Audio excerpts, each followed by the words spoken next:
ganito kahirap buhay namin dahil 17 years old pa lang ako. Nasa construction worker na ako.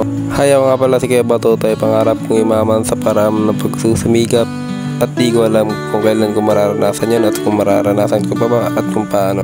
Kaya sa mga kabataan dyan, kung ayaw nyo mag-construction at kung ayaw nyo maranasan yung nararanasan ko ngayon, huwag kayong uminto sa pag-aaral. Tapusin nyo hanggang makagraduate kayo at pagsikapan nyo at tiisin nyo kung gaano kahirap mag-aaral. Dahil makapagtapos sa pag-aaral, yun yung pangarap na magulang natin na para sa atin. Pangarap na para din sa atin. Pasensya na sa boses ko dahil medyo may pagkapulol ako. Mabalik tayo sa usapan kung nakaranas ka ng construction. Kung simula ka ng construction, ilang taon ka bago magsimula sa pagiging construction? Curious na ako kung gusto kong malaman. Dahil ako pumasok ako sa construction ay edad 14 years old pa lang talaga.